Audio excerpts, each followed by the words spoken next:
বন্ধুরা, আমার নতুন একটি ভিডিওতে তোমাদের সবাইকে ওয়েলকাম।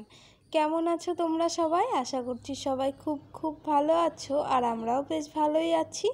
বড়দের প্রণাম ও ছোটদের অনেক অনেক ভালোবাসা দিয়ে আজকের ভিডিওটি শুরু করছি। তো দেখতে থাকো, সারাদিনে কি করছি না করছি সবটাই তোমাদের সঙ্গে শেয়ার করার চেষ্টা করব।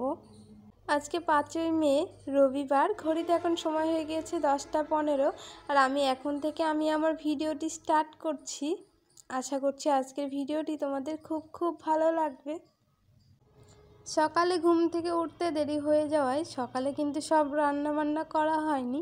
তো আরিয়ান তো এখন ঘুমিয়ে গিয়েছে। তো দেখো এখন আমি আবার রান্নাটা করে নিচ্ছি।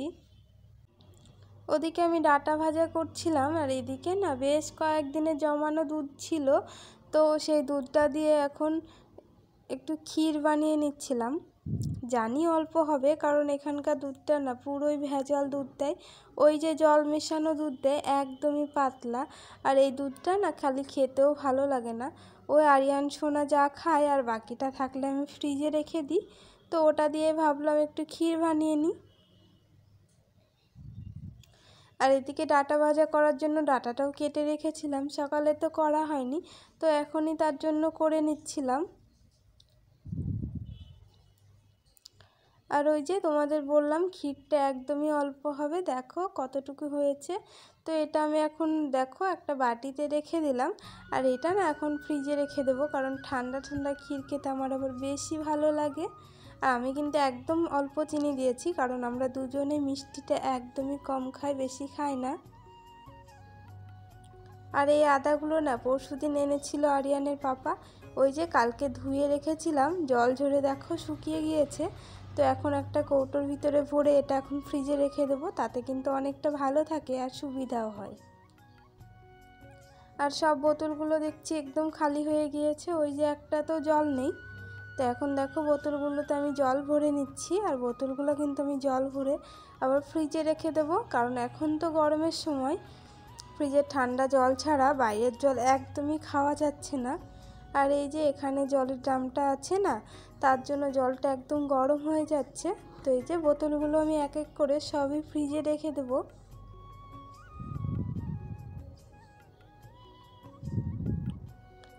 আর ওদিকে তো আমার রান্না বান্না প্রায় কমপ্লিট হয়ে গিয়েছে। আর এদিকে যে কিছু বাসন ছিল, তো বাসনগুলো এক এক করে আমি এখন ধুয়ে নিচ্ছি। রান্নাবান্না যে এখনও পুরোপুরি হয়েছে তা কিন্তু না, একটু পরেই তরকারিটা নামিয়ে নেব।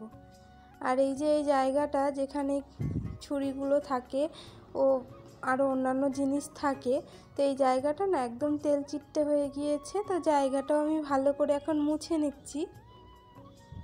আর এই জায়গাটা প্রতিদিনই মুছতে হয়, একদম তেল চিট্টে হয়ে কেমন হয়ে যায়, তাতে না ভালো লাগে না দেখতে। তো ভালো করে মুছে নিলাম এখন আমি। আর এই যে মিক্সার গ্রাইন্ডারটাও ভালো করে এখন মুছে নিচ্ছি।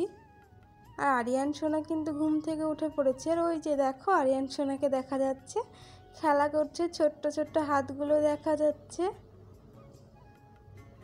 আর রান্নাঘরের এই জায়গাটা না সব সময় ব্যবহার হয়, তো এই জায়গাটা তো বেশ নোংরা হয়ে থাকে, যে ওই একটু তেল লবণ হলুদ পড়ে থাকে।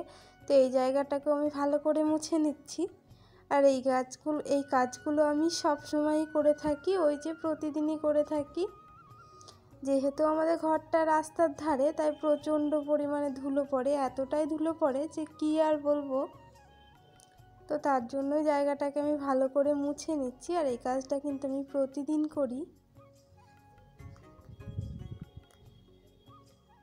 আর আমি কিন্তু হাতে মাত্র আধ ঘন্টা সময় নিয়ে এই রান্নাঘরের কাজগুলো সেরে ফেলি।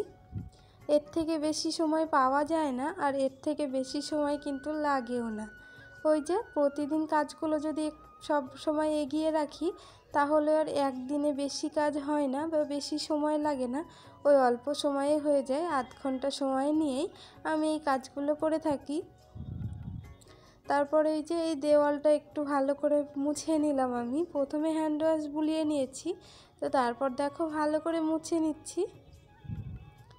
আর গ্যাসটাও নোংরা হয়ে আছে, তো গ্যাসটাও আমি এখন প্রথমে সাবান বুলিয়ে নিয়েছি, আর তারপরে আমি একটা কাপড় ভিজিয়ে তো ওটাকে আমি ভালো করে মুছে নেব, আর তাতেও কিন্তু গ্যাসটা একদম ঝকঝকে হয়ে যায়। আর যে জায়গাটায় রান্না করব সেই জায়গাটা পরিষ্কার থাকলে না দেখতে কিন্তু বেশ ভালো লাগে। আর এই যে গ্যাসের তলাটাও দেখো নোংরা হয়ে গিয়েছে, তো ওটাও আমি এখন ভালো করে পরিষ্কার করে নিচ্ছি।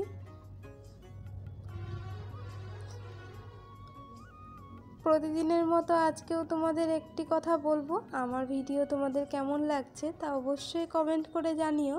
আর ভিডিও ভালো লাগলে লাইক, শেয়ার আর চ্যানেলটিকে সাবস্ক্রাইব করে আমার পাশে থেকো। আর এদিকে দরজাটাও আমি এখন ভালো করেই মুছে নিচ্ছি। আর এদিকে তো বাসন কোসন মাজা সব কিছু কমপ্লিট হয়ে গিয়েছে। আর বেসিনটা না বেশ তেলটে তেলটে হয়েছে, তো বেসিনটা আমি ভালো করে মেজে পরিষ্কার করে নিচ্ছি।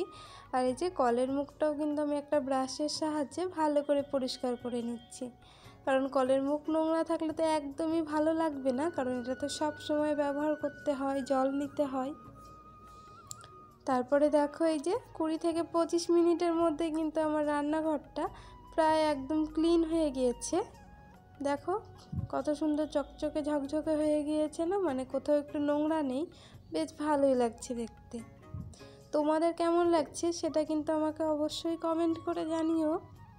তো চলো কি কি রান্না বান্না হয়েছে সেটা তোমাদের দেখিয়ে দিই। এখানে হয়েছে ডাঁটা ভাজা, আর এখানে রয়েছে সাদা ভাত, আর এই যে এখানে ভেন্ডি ভাজা হয়েছে, আর এখানে রয়েছে টক ডাল। টক ডাল কিন্তু এই গরমের জন্য খুবই ভালো, আর খুব খেতে ভালোবাসি আমরা। আর এই যে দেখো আরিয়ান সোনার জন্য খাবারটা বেড়ে নিয়েছি, ওই যে ভাত, ডাল আর ভেন্ডি ভাজা।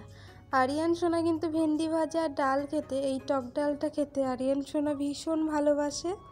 তো চলো আজকের মতো ভিডিওটি আমি এখানেই শেষ করছি, ফিরে আসছি নতুন কোনো একটা ভিডিওর সাথে। ততক্ষণে সবাই ভালো থেকো, সুস্থ থেকো, সাবধানে থেকো। আর ভিডিও কেমন লাগলো তা কমেন্ট করে জানিও, ভালো লাগলেও জানিও, খারাপ লাগলেও জানিও। টাটা সবাইকে।